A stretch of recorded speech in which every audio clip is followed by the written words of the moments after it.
The woman pulled a piece of paper from her pocket. Dr. Phil froze. "Where did you find this?" he asked.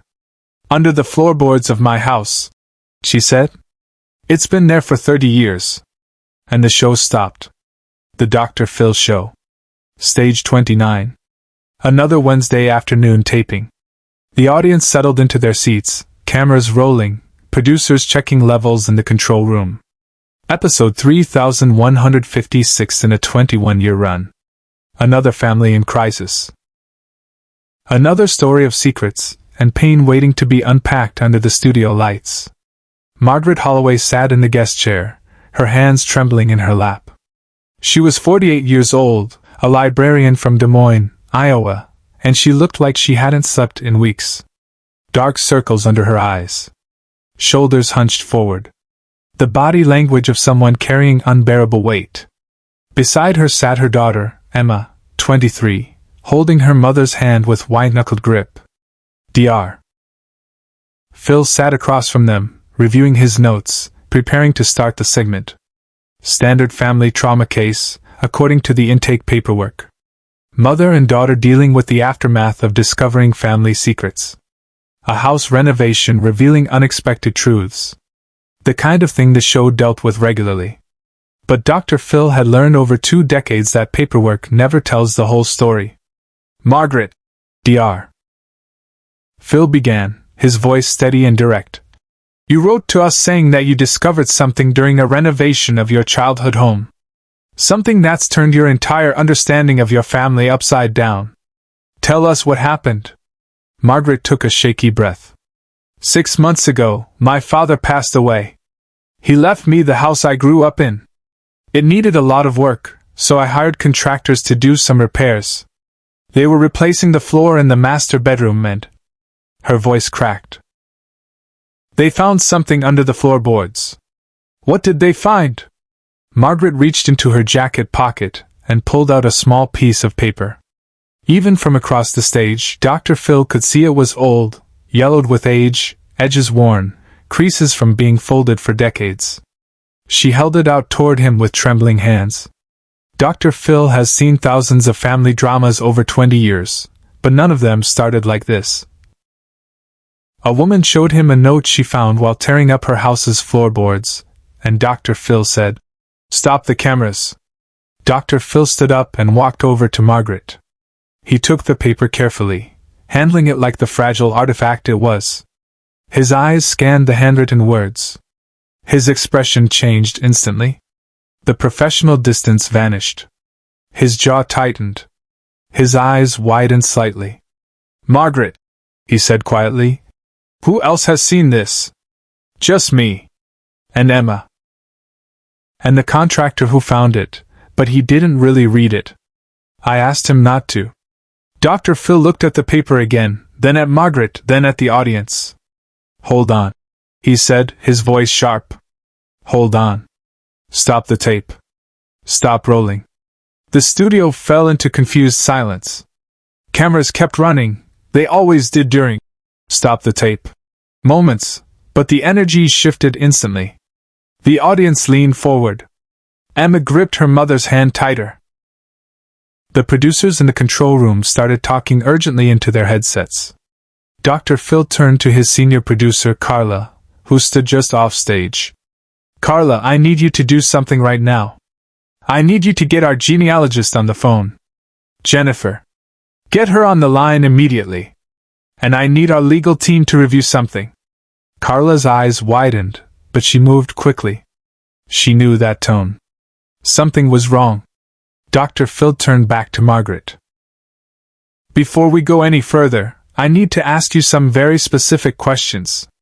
And I need you to trust me, okay?" Margaret nodded, tears already streaming down her face. "This note is dated March 15th, 1984. That's 41 years ago. It's written by someone named Robert Holloway. That's your father, correct?" "Yes." "And it's addressed to someone named Katherine." "Who is Katherine?" "That was my mother's name. Katherine Holloway. She died when I was 16. Cancer." Dr. Phil looked at the note again.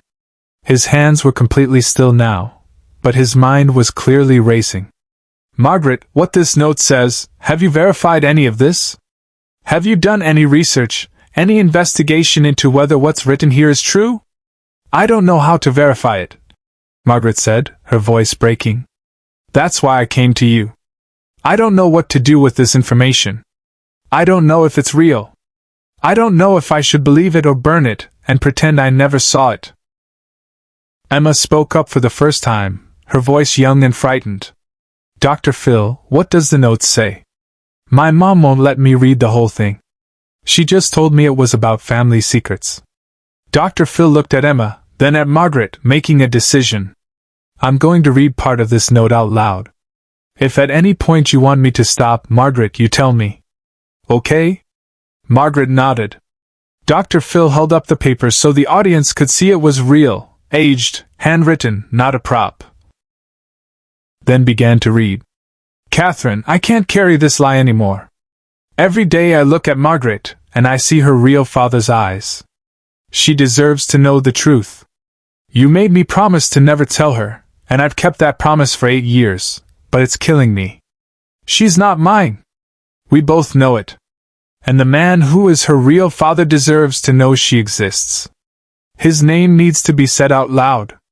His family needs to know. I can't do this anymore. I'm going to tell her on her 18th birthday. I'm sorry, but she deserves the truth.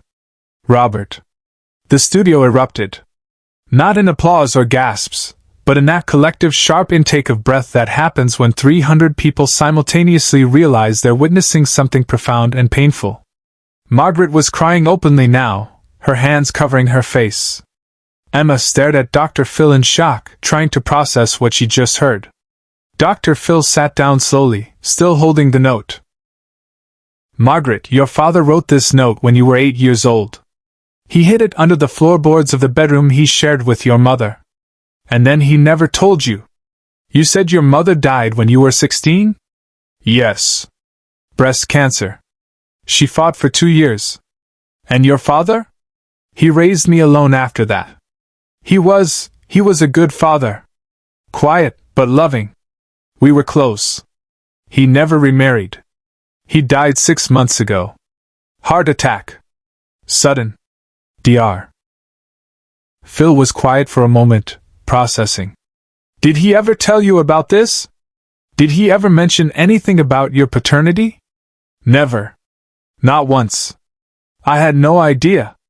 My whole life, I thought Robert Holloway was my biological father. And now I find out. She couldn't finish the sentence. Subscribe and leave a comment, because the most powerful part of this story is still ahead. Dr. Phil stood up again and walked to the edge of the stage, looking directly into camera 1. Folks, I need to explain what's happening here. This is not what we expected when Margaret came on the show today. This note changes everything. Because what Margaret doesn't know yet, what she couldn't have known, is that if this note is true, if Robert Holloway was telling the truth when he wrote this, then Margaret's biological father is someone specific. Someone identifiable. He turned back to Margaret. At the bottom of this note, Robert wrote a name. Your biological father's name, according to him. And he wrote a city. Omaha, Nebraska. Does that mean anything to you?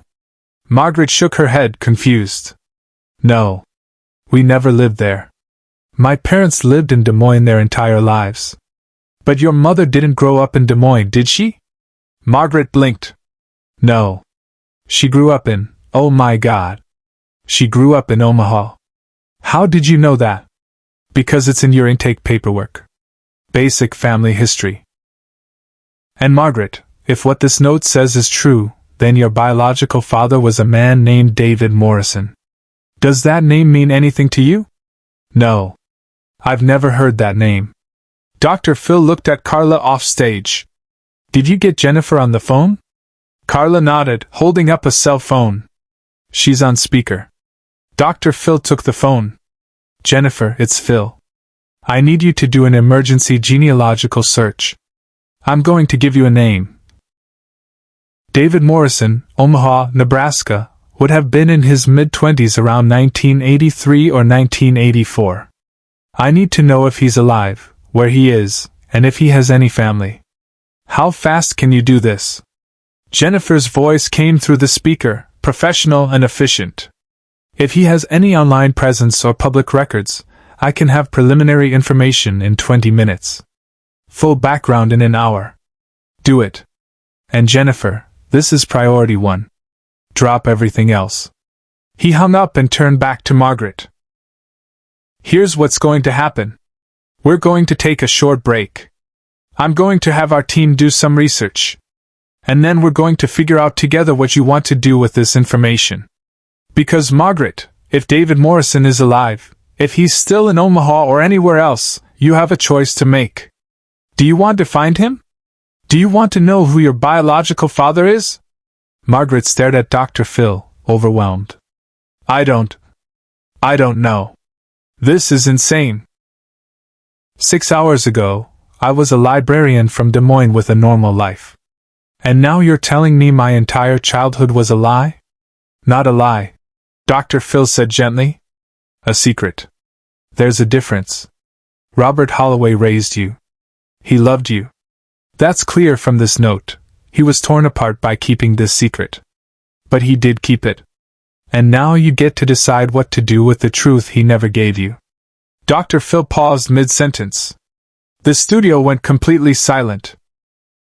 The break lasted 45 minutes instead of the usual 10. The audience was asked to stay in their seats. Free water and snacks were brought out. Margaret and Emma were taken to a private room off stage where they could process what was happening. Dr. Phil stayed with them most of the time, not as a TV host but as the clinical psychologist he'd been before television. In the control room, Jennifer the genealogist worked frantically, her fingers flying across her laptop keyboard. Phone records.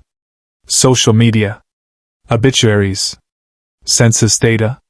Property records. Everything she could access legally and quickly. 28 minutes after Dr. Phil hung up, Jennifer called back. I found him, she said. David Morrison. Age 67. Lives in Lincoln, Nebraska, about an hour from Omaha. He's a retired high school math teacher. Widower. His wife died 3 years ago. He has 2 children from that marriage, a son and a daughter, both adults now. Dr. Phil was standing in the control room, listening on speaker. Is he alive and well? As far as I can tell, yes. He's active on Facebook. Posts pictures of his grandchildren. Volunteers at a local community center. Did you find any connection between him and Katherine Holloway, Margaret's mother? Not directly. But I found Katherine's high school records. She graduated from Omaha Central High School in 1982. David Morrison was a student teacher there in 1983. Math department. That's the timeline. Dr. Phil closed his eyes briefly. The pieces fit. Young teacher. Young woman just out of high school. A relationship that shouldn't have happened. A pregnancy. A secret that Robert Holloway agreed to keep. Does David Morrison have any idea he has another child? No way to know without asking him. But based on everything I'm seeing, probably not. If Robert never told Margaret, he probably never told David either. Dr. Phil made a decision. Get me his phone number.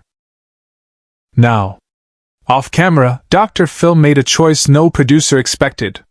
Dr. Phil walked back onto the stage with his phone in his hand. Margaret looked up at him, eyes red from crying. I found him, Dr. Phil said quietly. David Morrison. He's alive. He's 67. He's a retired teacher living in Lincoln, Nebraska. And I have his phone number. Margaret's breath caught. Does he know about me? I don't think so. But there's only one way to find out. Margaret, do you want me to call him? Right now. Margaret looked at Emma, who squeezed her hand. Then she looked at Dr. Phil and nodded. Dr. Phil dialed. The phone rang twice. Hello? A man's voice, older, uncertain. Is this David Morrison? Yes, who's this? Dr. Phil took a breath. Mr. Morrison, my name is Dr. Phil McGraw. I'm calling because I have someone here who needs to talk to you about something that happened in Omaha in 1983. Silence. Then, Katherine? The single word confirmed everything. Share and subscribe. Make sure this story is never forgotten. 3 weeks later, Margaret met David Morrison in person at a quiet restaurant in Lincoln.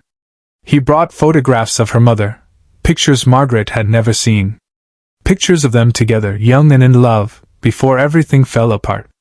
Dr. Phil arranged for family counseling. David's adult children, Margaret's half-siblings, welcomed her with open arms. Emma gained a grandfather she never knew existed. The note that Robert Holloway hid under the floorboards now sits framed in Margaret's home. Not as a symbol of lies, but as proof that even secrets told out of love eventually demand to be known. Truth always finds a way up through the floorboards.